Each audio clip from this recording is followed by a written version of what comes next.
दोस्तों, भारत की राजधानी दिल्ली में जैसे ही राष्ट्रपति व्लादिमीर पुतिन का विमान उतरा, उसी क्षण वैश्विक राजनीति की नींव हिलनी शुरू हो चुकी थी। बाहर दिखने वाला स्वागत भव्य था, लेकिन असली भूचाल तो उन बंद कमरों में उठ रहा था, जहां भारत और रूस के उच्च स्तरीय अधिकारी आमने सामने बैठे थे। यह कोई सामान्य राजनयिक मुलाकात नहीं थी, यह कोई दिखावटी विजिट नहीं थी। यह वह क्षण था जिसने आने वाले दशकों की वैश्विक शक्ति समीकरण की दिशा ही बदल दी। यूरोप से लेकर अमेरिका तक और वॉशिंगटन से लेकर बीजिंग तक, जिनकी नींदें अब पूरी तरह गायब हैं, उनका डर यूं ही नहीं है, क्योंकि इस बार रूस सिर्फ दोस्ती की चाय पीने नहीं आया। इस बार वह भारत के सामने वह पृष्ठ खोल चुका है जो आज तक उसने किसी भी देश के सामने नहीं खोला। पहले ही मिनट से यह साफ होने लगा था कि यह मुलाकात रक्षा सौदे, रूटीन साझेदारी या आर्थिक समझौतों जैसी साधारण चीजों तक सीमित नहीं रहने वाली। असल खेल कहीं गहरा था। जैसे जैसे चर्चा आगे बढ़ी, भारतीय वैज्ञानिक और सैन्य अधिकारी समझने लगे कि पुतिन जिस एजेंडे के साथ आए हैं, वह दुनिया के किसी भी देश को झकझोर कर रख देने वाला है। अमेरिका के दबाव, यूरोप की चालें, चीन की बेचैनी, सब इस एक दौरे के सामने ध्वस्त हो चुकी थी। क्योंकि पुतिन ने भारत के सामने जो परियोजनाएं रखी, वे सिर्फ मिलिट्री, टेक्नोलॉजी या अर्थव्यवस्था तक सीमित नहीं थीं, बल्कि वे उस नए वैश्विक शक्ति युग की घोषणा थी जिसकी धुरी भारत और रूस बनने वाले हैं। सबसे पहले पुतिन ने संकेत ही नहीं बल्कि साफ कर दिया कि रूस अब भारत को मात्र ग्राहक नहीं समझता, बल्कि उस स्तर के साझेदार के रूप में देख रहा है जिसे वो अपने घरेलू अत्यधिक गुप्त प्रोजेक्ट्स में शामिल करता है। ये वही चीज थी जिसे अब तक दुनिया नामुमकिन समझती थी।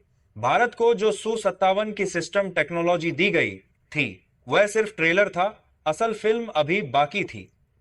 और जैसे ही रूसी प्रतिनिधिमंडल ने यह कहा कि रूस ने अपने सबसे गुप्त सैन्य प्रोजेक्ट्स की अंदरूनी फाइलें भारत के साथ साझा करने का निर्णय ले लिया है, भारतीय प्रतिनिधिमंडल की आंखों में वही हैरानी दिखाई दी जिसे देखकर कहा जा सकता है कि पुतिन इस बार सिर्फ दौरा नहीं कर रहे, बल्कि भारत की भूमिका वैश्विक सुपर पावर संरचना में तय करके आए हैं। यही वह क्षण था जिसने अमेरिका की कमर तोड़ दी।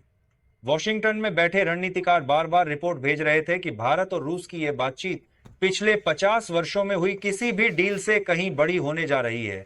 और जब अमेरिकी खुफिया यह रिपोर्ट भेजे कि करेंगे, यदि ये समझौते पूरे होते हैं तो यूरोप की सुरक्षा व्यवस्था और वैश्विक पावर स्ट्रक्चर का आधा ढांचा ध्वस्त हो जाएगा, तो समझ लीजिए कि पुतिन इस बार खाली हाथ या कूटनीतिक औपचारिकता निभाने नहीं आए थे। भारत और रूस के बीच सबसे बड़ा धमाका तब हुआ जब पुतिन ने यह साफ कर दिया कि रूस अपनी नई जनरेशन की हाइपरसोनिक सिस्टम टेक्नोलॉजी भारत के साथ साझा करने को तैयार है। यह वही तकनीक है जिसे रूस ने अपने सबसे करीबी साझेदार बेलारूस तक को नहीं दी। यह वही हाइपरसोनिक टेक्नोलॉजी है जिसके आगे दुनिया का कोई भी एयर डिफेंस सिस्टम सांस नहीं ले पाता। अमेरिका और चीन सालों से जिस पर रिसर्च कर रहे हैं, उस तकनीक को रूस भारत के साथ मिलकर विकसित करने और उसका उत्पादन भारत में करने को तैयार है। रूसी इंजीनियर भारत में स्थायी रूप से काम करने तक को तैयार हैं, ताकि संयुक्त प्रोजेक्ट का विकास रिकॉर्ड समय में हो सके। जब भारतीय वैज्ञानिकों के सामने रूस ने यह रखा कि इस संयुक्त विकास से भारत पांचवी या छठी नहीं बल्कि दुनिया की सबसे तेजी से उभरती हाइपरसोनिक शक्ति बन जाएगा, तब यह साफ हो चुका था कि पुतिन इस दौरे के जरिए भारत के साथी से वो सिर्फ मजबूत नहीं बल्कि अजेय बनाने की योजना लेकर आए हैं। यह बात सीधे सीधे चीन को आग लगाने वाली थी, क्योंकि चीन जानता है कि यदि भारत हाइपरसोनिक टेक्नोलॉजी में असली रूप से रूस के साथ संयुक्त रूप से आगे बढ़ गया तो एशिया की कहानी हमेशा के लिए बदल जाएगी। लेकिन असली सनसनी इससे भी बड़ी थी। रूस ने भारत के सामने एक ऐसा प्रस्ताव रखा जिसने न सिर्फ चौंकाया बल्कि सैन्य इतिहास के सबसे बड़े सहयोगों में शामिल होने की नींव रख दी। रूस ने कहा कि वह भारत के साथ मिलकर एक फ्यूचर कॉम्बैट एयर सिस्टम विकसित करना चाहता है, ऐसा फाइटर जेट जो अगले 50 वर्षों तक दुनिया में किसी के पास न हो। यह जेट हाइपरसोनिक क्षमता, स्टील्थ परफॉर्मेंस, अगली पीढ़ी की मिसाइल तकनीक और सबसे अहम लेजर वेपन सिस्टम से लैस होगा, यानी हवा में उड़ती हुई दुश्मन की मिसाइल को जला देने की क्षमता। यह वह क्षमता है जो आज तक अमेरिका तक के पास प्रभावी रूप में नहीं है, और रूस इस पूरी तकनीक को भारत की भागीदारी के साथ विकसित करना चाहता है।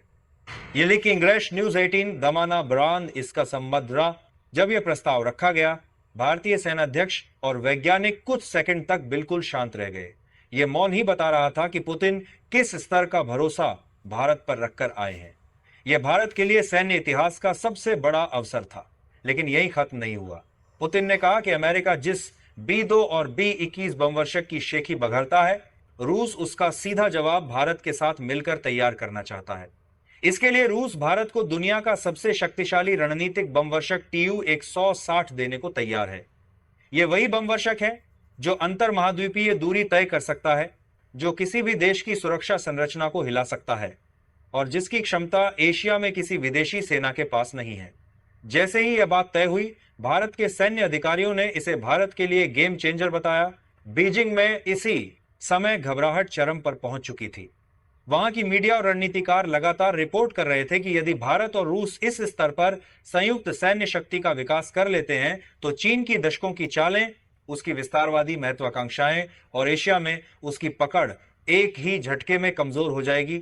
लेकिन सबसे बड़ा झटका तो अमेरिका और यूरोप को लगना ही था, खासकर तब जब भारत और रूस ने यह फैसला किया कि अब बड़े रक्षा और ऊर्जा सौदों में डॉलर और यूरो का इस्तेमाल नहीं किया जाएगा। यह निर्णय अकेले ही अमेरिका की वित्तीय व्यवस्था के लिए बुरे सपने जैसा था, क्योंकि डॉलर का वर्चस्व तभी तक रहता है जब दुनिया व्यापार में उसे मजबूरी के तौर पर इस्तेमाल करे। लेकिन भारत और रूस ने इस वर्चस्व को सीधे चुनौती दे दी। और दोस्तों, इसी जगह पर मैं आपसे कहना चाहूंगा कि